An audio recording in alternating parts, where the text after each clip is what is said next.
This document was published in 2010. It's called Scenarios for the Future of Technology and International Development. This was put out by the Rockefeller Foundation.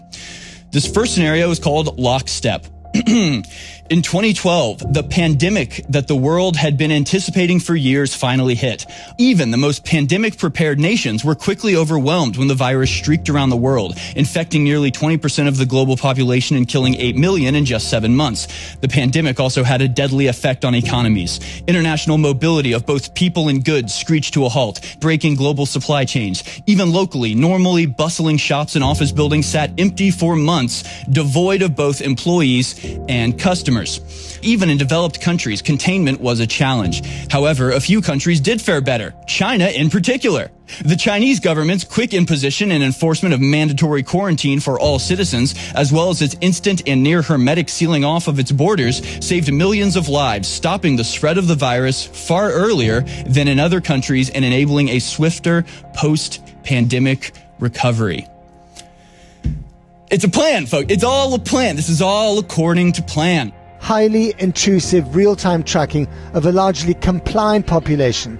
That was the key to the eventual lifting of the lockdown in Wuhan.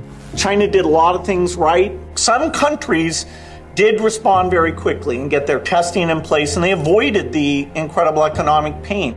This document continues. From 2010, I remind you, China's government was not the only one that took extreme measures to protect its citizens from risk and exposure. During the pandemic, national leaders around the world flexed their authority and imposed airtight rules and restrictions, from the mandatory wearing of face masks to body temperature checks at the entries to communal spaces like train stations and supermarkets. Even after the pandemic faded, this more authoritarian control and oversight of citizens and their activities stuck and even intensified. Citizens willingly gave up some of their sovereignty and their privacy to more paternalistic states in exchange for greater safety and stability. Citizens were more tolerant and even eager for top-down direction and oversight. In developed countries, this heightened oversight took many forms. Biometric IDs for all citizens, for example. In many developed countries, enforced cooperation with a suite of new regulations and agreements slowly but steadily restored both order and, more importantly, economic growth.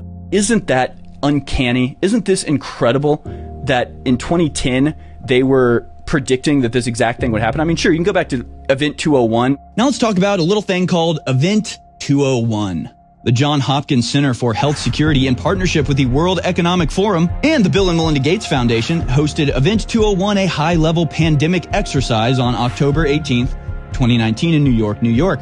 On behalf of our center and our partners, the World Economic Forum and the Bill and Melinda Gates Foundation, the goal of the Event 201 exercise is to illustrate the potential consequences of a pandemic and the kinds of societal and economic challenges it would pose.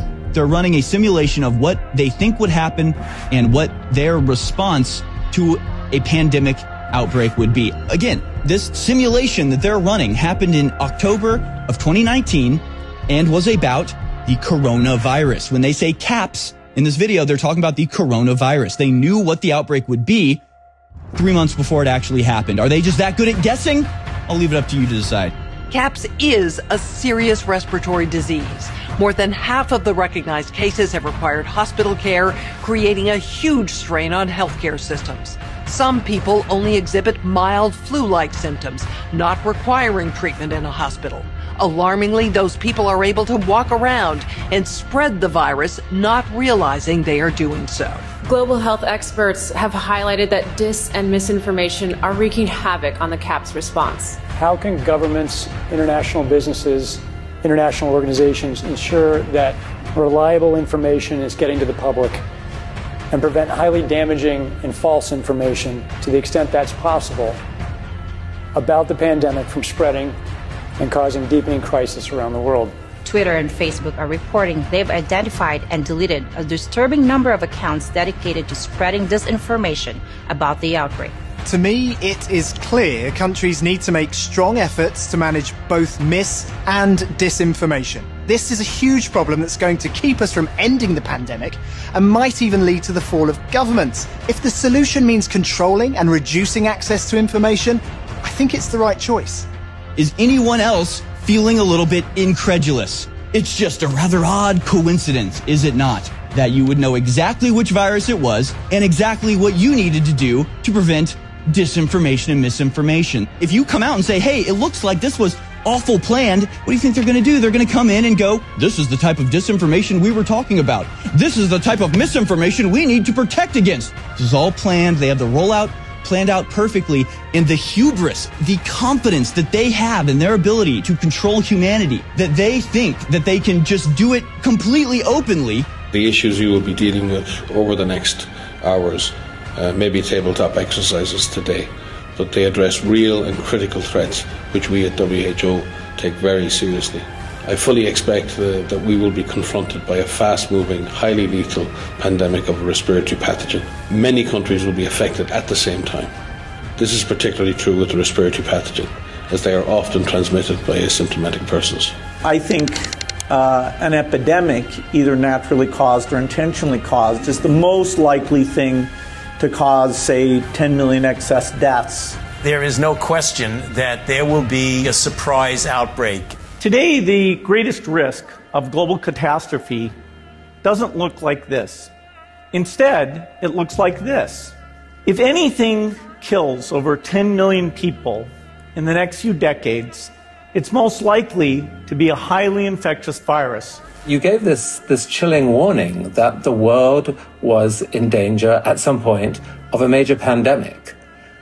People watching that talk now, the hair stands up in the back of their neck. It is exactly what we're living through.